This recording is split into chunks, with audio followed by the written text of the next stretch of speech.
Buenas tardes, profesor. A continuación presentaremos el tercer avance de nuestro trabajo de investigación que lleva como título el impacto de las variables macroeconómicas sobre la inflación del Perú durante el periodo 2016 al 2022. Para esta presentación hablaremos del método de la investigación, en la cual se presenta el tipo de investigación que es cuantitativa y exploratoria explicativa. En el diseño de investigación, nuestro trabajo es no experimental, transversal causal. Las variables que hemos planteado en el trabajo como dependiente está la inflación, independiente el crecimiento económico, el tipo de cambio y la tasa de interés.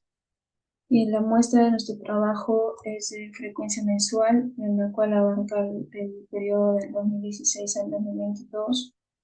Tenemos 78 observaciones por variables, de las 4 variables que he mencionado, y en un total de 302 observaciones. Aquí está el cuadro en el cual se explican las variables dependientes e independientes y la definición operacional, en la cual se menciona, ¿no?, el tipo de variable del modelo econométrico, la unidad de medida y la frecuencia original de los datos y la fuente de datos. Todas son del Banco Central de Reserva del Perú.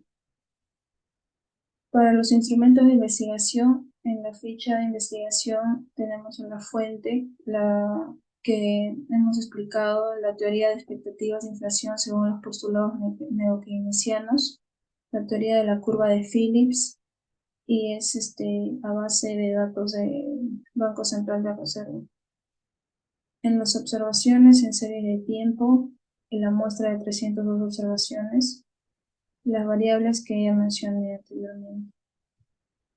Para el plan de análisis tenemos 7 métodos econométricos, test de modelos econométricos.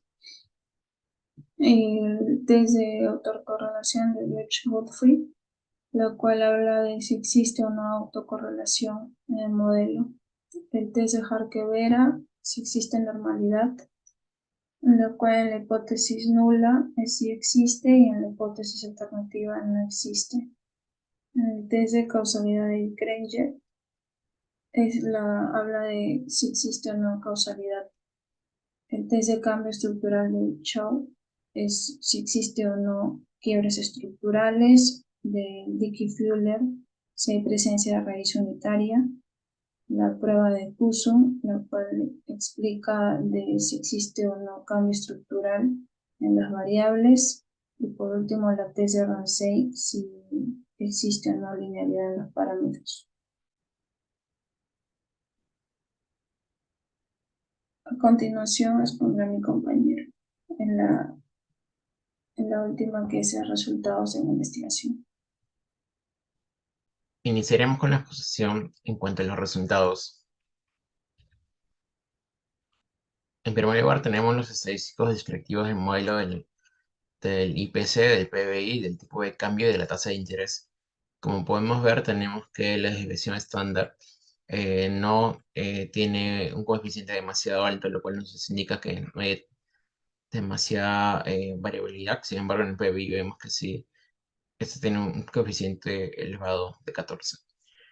En cuanto al skewness, tenemos que el IPC y TC son positivos, mientras que el PBI y el TI son negativos, lo cual nos indica que tiene una tendencia hacia, hacia la derecha en cuanto a la distribución.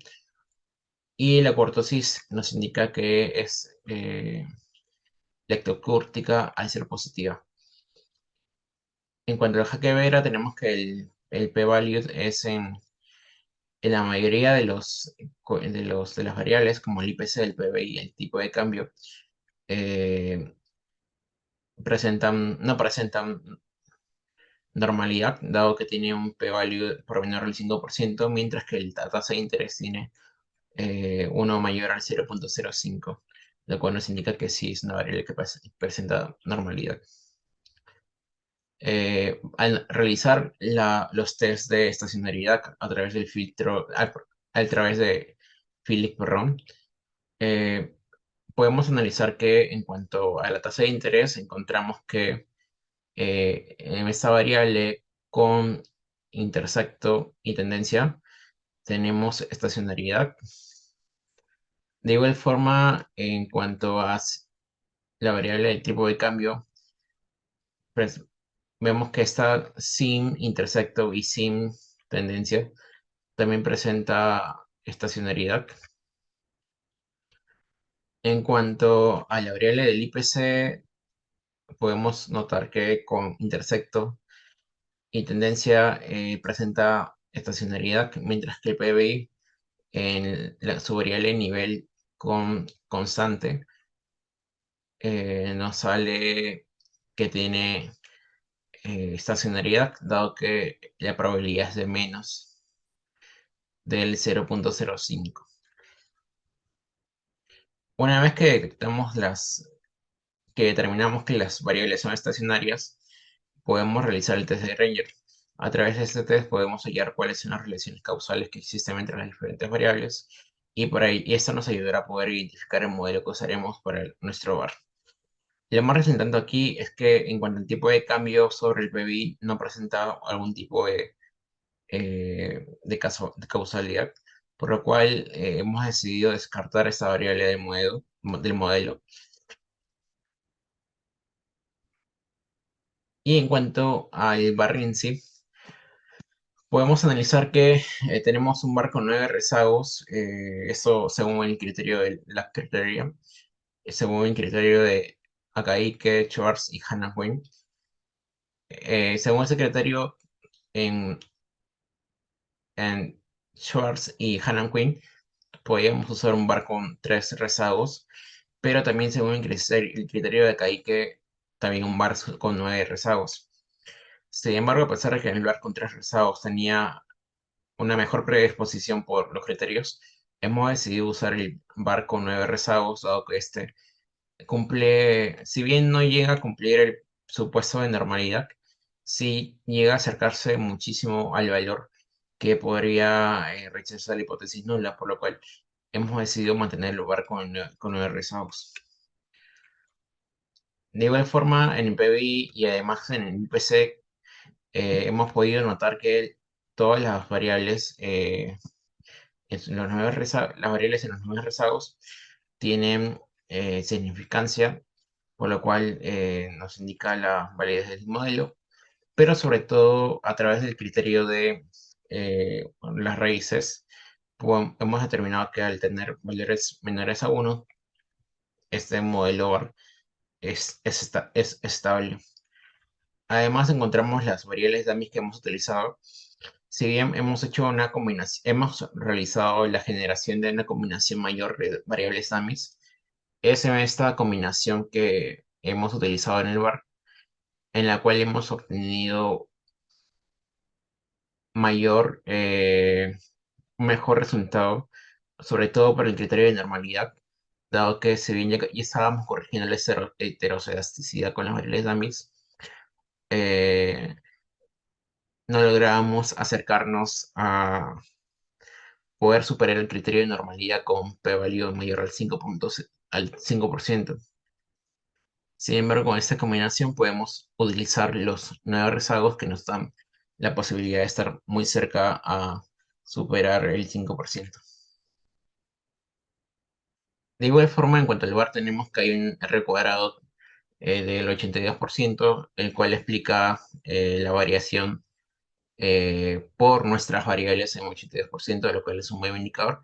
Hubiera sido preferible un 95, 90, no, que esté en el 90%, pero igualmente tiene bastante robustez. De igual forma, tenemos el F estadístico, que es positivo y nos da a entender que el modelo es significativo. Y a continuación también hemos hecho un modelo Beck, dado que el test de Johansen para la cointegración nos decía que si había cointegración, lo cual posibilitaba hacer el modelo Beck. Sin embargo, a la hora de realizarlo, hemos determinado que, si bien tiene mejor R cuadrado, también tiene menos estabilidad que el VAR, o mejor dicho, no tiene estabilidad a comparación del VAR, lo cual fue un criterio decisivo para no tener el BEC como un modelo principal.